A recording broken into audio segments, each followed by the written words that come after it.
ضمن ایک بات میرے ذہن میں آئی تو میں آپ کو گزارش کر دیتا ہوں. مجھے بتاؤ بچوں، ایک آدمی، ایک بلڈنگ ہے 20 منزلہ بلڈنگ ہے، ایک رہتا ہے گراؤنڈ فلور پر اور ایک رہتا ہے 20ویں مالے پر. جو گراؤنڈ فلور والے کو نظر آئے گا وہ 20ویں مالے کو نظر آئے گا، 20 والے کو، اور جتنی وسعت سے 20ویں مالے والا 20ویں منزل والا دیکھ رہا ہے گراؤنڈ والے کو نظر آئے گا.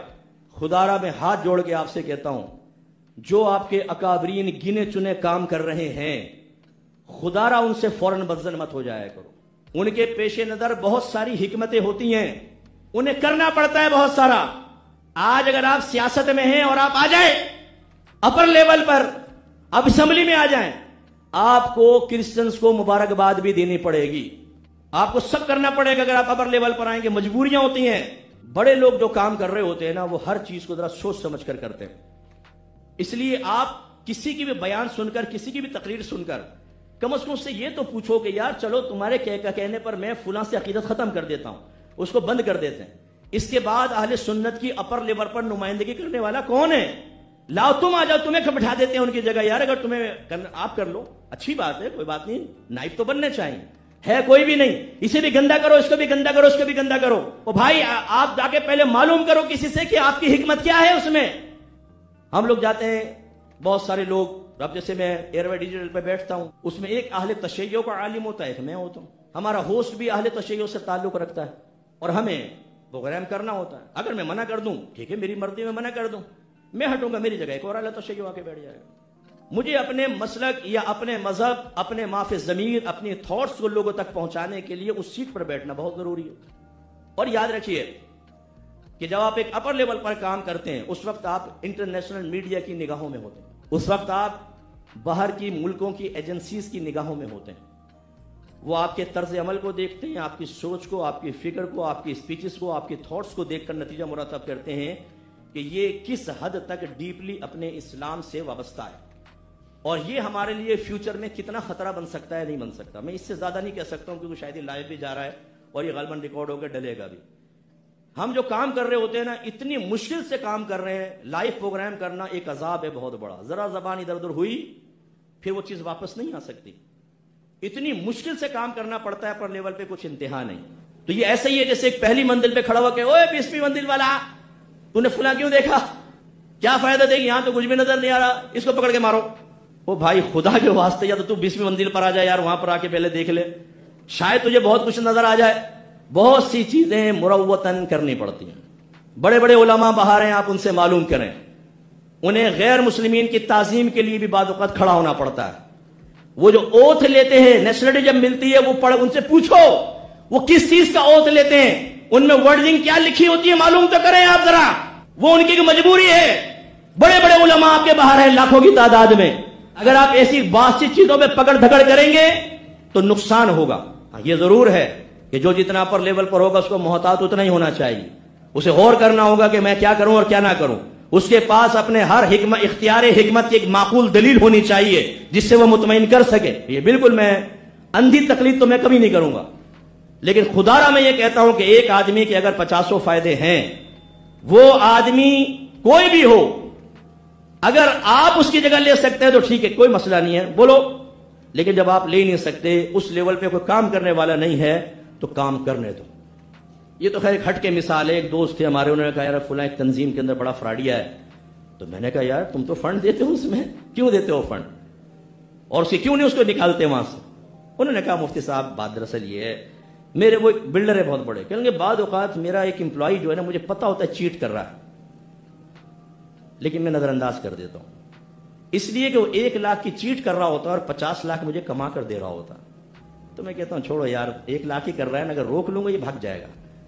صحیح نہیں ہے، میں اس کی حوصلہ افزائی نہیں کر رہا ہوں، میں صرف سمجھا رہا ہوں بات کو. میرے بچوں، آج کے دور میں کون فرشتہ ہے؟ ہم نہیں چاہتے کہ میں کسی کے اگینسٹ آ کر بولوں، میری طبیعت ہی نہیں ہے، یقین کریں، ورنہ میں 10 کلپ ریکارڈ کر کے ایسے کوشچن کر دوں، اس کو جواب کوئی دے دے میرا نام بدل دیجیے گا. میں تو ابھی کھینچ کے نکال لوں گا اندر سے کہ فلاں کے اوپر تو آپ نے اٹیک کیا، فلاں کو کیوں چھوڑ دیا، فلاں کو کیوں چھوڑ دیا، فلاں کو کیوں چھوڑ دیا، جواب دو اس کا. اور جب یہ ایک شخص کو ایسا خراب ہے کہ آپ کی نظر میں وہ اعلی حضرت کی نظر میں غلط ہے، تو حکم کفر جاری کرو اس کے اوپر، اور پھر یہ بتاؤ کہ اس کے کفر میں مبتلا ہونے کے باوجود، جس میں جاننے کے باوجود اس کی تعظیم کی، اس کے بارے میں کیا حکم ہوگا، یہ جواب دو. پھر میں گنواؤں گا کون کون اس کے کیونکہ من شک فی کفرہ وعذابہ فقد کفر، یہ آپ کہہ رہے ہیں نا، تو تعظیم کرنا تو شک ہے، تو یقین کی دلیل ہے کہ یہ بالکل صحیح ہے، حالانکہ آپ نے جو کافر ثابت کر دیا۔ پھر میں آپ کو دکھاتا ہوں متقین کی پوری فہرست کہ کون کون اس فہرست میں داخل ہونے کے بعد اس شخص کی تعظیم کر کے کافر ہو چکا ہے۔ پھر تمہاری ہمت کو میں دیکھوں گا، ایک صرف ان کے لیے بھی ریکارڈ کر کے ڈال دو کہ یہ سب بھی کافر ہو گئے، کرو گے؟ اس لیے میرے بچوں یہ بڑا نازک دور ہے، کام کرنے والے ویسے موجود نہیں ہیں، بیٹھے بیٹھے آپ اپنے مارتے رہیں، کلپ ریکارڈ کراتے رہیں اور اپنے آپ کو ہیرو ثابت کرتے رہیں۔ پہلے کام کریں، پہلے دیکھیں معاشرے میں کیا ہو رہا ہے، کس کو کس کے اندر کتنی قابلیت ہے، اس کی شرعی اور اخلاقی مجبوریوں کو سمجھیں۔ اس دور کے اندر کام کرنا، جیسے میں نے کہا، بہت مشکل کام، اس لیے یہ بات آپ ہرگز نہ کریں اور سوچ سمجھ کر قدم اٹھایا کریں۔ مطلب کہنے کا یہ ہے کہ جب مردہ قبر میں رکھا جاتا ہے تو جنت کی کھڑکی بھی اس کو دکھائی جاتی ہے، کھول دی جاتی ہے، تو صبح و شام وہ جنت کے نظارے کرتا ہے اگر نیک پرہیزگار مسلمان ہے تو، اور یا صبح و شام جہنم دکھایا جاتا ہے اگر کافر، منافق یا مشرک وغیرہ ہے تو۔ اس میں اشارہ اس طرف ہے کہ انسان کی روح جو ہے وہ اس کی قبر کے پاس رہتی ہے، تو وہ ان تمام چیزیں ملاحظہ کر رہا ہوتا ہے۔ اس طرح شرح الصدور صفحہ نمبر 237 پر ارشاد فرمایا، حضرت علی رضی اللہ تعالیٰ عنہ اس کے راوی ہیں، آپ فرماتے ہیں کہ ارواح المؤمنین فی بئر زمزمہ، کہ مومنین کی روحیں آب زمزم کے کنویں میں ہیں، یعنی زمزم کے کنویں میں ہیں۔ تو یہ بھی حدیث پاک پہ چونکہ آیا، ہمارے نبی کریم نے اطلاع دی، اس پر ہمارا ایمان ہونا چاہیے۔ اسی طرح صفحہ نمبر 236 پر مغیرہ بن عبداللہ رضی اللہ تعالی عنہ سے یہ روایت ہے، یہ کہتے ہیں کہ بے شک روح جب بدن سے نکلتی ہے تو وہ آسمان اور زمین کے درمیان رہتی ہے، حتی یرجع الی جسدہ، حتی کہ اسے اس مردے کے بدن کی طرف لوٹایا جائے گا، یعنی اس میں اشارہ کر دیا کہ زمین و آسمان کے درمیان ہے۔ صفحہ نمبر 235 پر حضرت ابو ہریرہ رضی اللہ تعالی عنہ سے یہ حدیث پاک مروی ہے کہ نبی کریم صلی اللہ علیہ وسلم نے ارشاد فرمایا، ان ارواح المؤمنین فی السماء السابعۃ ینظرون الی منازلہم فی الجنہ، کہ بے شک مومنین کی روحیں 7ویں آسمان میں ہیں، وہ جنت میں اپنے مقامات کو دیکھ رہے ہیں، یعنی 7ویں آسمان سے ان کو جنت نظر آتی ہے، وہ جنت میں اپنے مقامات دیکھ رہے ہوتے ہیں۔ اس میں نبی کریم صلی اللہ علیہ وسلم نے مومنین کی ارواح کو 7ویں آسمان پر قرار دیا۔ ابو داؤد شریف میں ہے، سنن ابو داؤد میں حدیث نمبر 2520 ہے، حضرت ابن عباس رضی اللہ تعالی عنہ اس کے راوی ہیں۔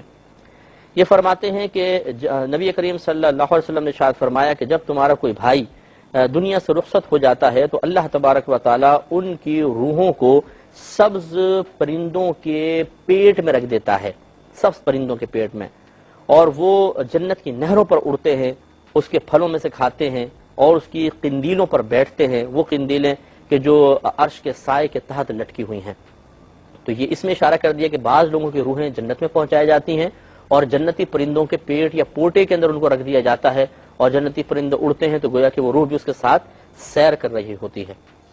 اور اسی طرح شرح صحیح مسلم جو امام نووی رحمۃ اللہ علیہ کی تصنیف ہے، اس کی جلد نمبر 2 صفحہ نمبر 286 پر آپ ایک حدیث کی شرح کرتے ہوئے جس میں رفیق الاعلی کا لفظ استعمال ہوا تھا، یہ کہتے ہیں کہ صحیح یہ ہے اور وہ جس پر جمہور متفق ہیں کہ مراد رفیق اعلیٰ کے ساتھ، یعنی رفیق اعلیٰ مانے اعلیٰ ساتھی، ان سے مراد کون ہے؟ کہتے ہیں وہ انبیاء علیہ السلام ہیں جو اعلیٰ علیین میں رہتے ہیں۔ تو یہاں تک آپ نے دیکھا کہ تمام ان حدیثوں سے یہ عقیدہ ثابت ہے۔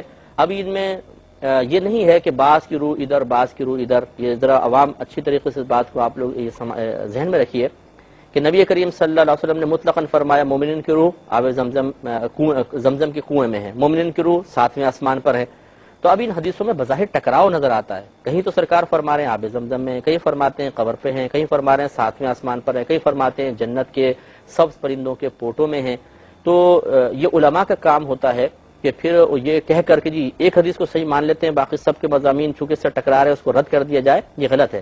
بلکہ اب کہا ہی جائے گا کہ بعض کے بارے میں سرکار نے خبر دی کہ ان کی روحیں 7ویں آسمان پر ہیں، بعض کے بارے میں خبر دی کہ وہ قبر پر روحیں رہتی ہیں، بعض آسمان و زمین کے درمیان۔ تو اب پھر تمام حدیثوں پر عمل ہو جائے گا، تمام حدیثوں میں آپس میں موافقت پیدا ہو جائے گی۔ اس لیے بنیادی اصول بھی یاد رکھیے گا کہ اگر دو احادیث کے مضامین آپس میں بظاہر ٹکرا رہے ہوں تو ہمیں اس طرح کا مفہوم اور معنی اخذ کرنا لازم ہوتا ہے کہ دونوں حدیثوں پر عمل ہو جائے، دونوں حدیثیں اپنے مقام پر صحیح ہو جائیں۔ ایسا نہیں کہ ایک حدیث کو صحیح مان کے دوسرے کو غلط قرار دے دیں یا دوسرے کو صحیح مان کر پہلے کو غلط قرار دے دیں، یہ مناسب طریقہ نہیں ہوتا ہے۔ لہٰذا یہ نتیجہ یہ نکلا کہ یہ عقیدہ رکھنا ہوگا کہ مومنین کی ارواح مختلف مقامات پر ہوتی ہیں. لیکن اس کے مقابلے میں یاد رکھیے کہ جو کافر کی روح ہوتی ہے، مشرک کی روح ہوتی ہے، جس کو معذب روح کہتے ہیں، معذب مانے جس پر عذاب نازل ہو رہا ہے. یہ جیسے کہ آپ نے حدیث میں سنا تھا مسند امام احمد بن حنبل میں کہ اللہ تعالیٰ فرماتا ہے کہ اس کو 7ویں زمین کے نیچے پہنچا دو، مقام سجین میں پہنچا دو، تو وہ روحیں مقید ہوتی ہیں اور یہ باہر نہیں نکل سکتی، بالکل اپنے مقام پہ مقید ہو کر ان کا تعلق بدن سے ضرور ہوگا اور عذاب وغیرہ یہ برداشت کرتی رہیں گی، اور جسم بھی اس مردے کا عذاب برداشت کر رہا ہوگا. چاہے مردے کو جلا دیا جائے، اس کے اجزاء چاہے جلا کے راکھ بنا کر اڑا دی جائے، لیکن اس کے باوجود روح اور بدن کا تعلق قائم رہتا ہے اور وہ عذاب محسوس کرتا رہے گا. تو معلوم یہ ہوا کہ کفار، مشرکین، منافقین کی روحیں اس طرح نہیں ہے کہ وہ پوری دنیا میں گردش کر رہی ہوں، بلکہ ان کو تو مقید کر دیا جاتا ہے. مومنین کی ارواح سیر کرتی ہیں آسمان و زمین میں، جیسے کہ ابھی ہم حدیثیں عرض کرتے ہیں، لیکن کافر کی روح معذب روح ہوتی ہے، وہ اپنے مقام پہ بند رہتی ہے. اس سے یہ بھی نتیجہ نکل آیا کہ جو بدروح کا تصور ہے کہ جو بری روحیں آ جائیں گی، بدروح آ جائے گی، اور مطلب ہم نے سایہ سا دیکھا، وہ روح کا سایہ تھا، بری روحیں ہیں. کہیں ایسا نہیں ہوتا کہ وہ گندی روح کبھی باہر نکل ہی نہیں سکتی، وہ اپنے مقام پر بند ہوتی ہے. ہاں یہ ہو سکتا ہے کہ وہ جن ہوں اصل میں اور آپ اس کو روح کا تصور لے کے بیٹھے ہوئے ہیں، تو آپ کے ذہن میں روح کا تصور آ جائے. وہ جنات تو ہو سکتے ہیں، لیکن جتنی بھی بری ارواح ہیں ان کو کہیں گھومنے کی اجازت نہیں ہوتی ہے، یہ ایک مقام پر بند ہوتی ہے.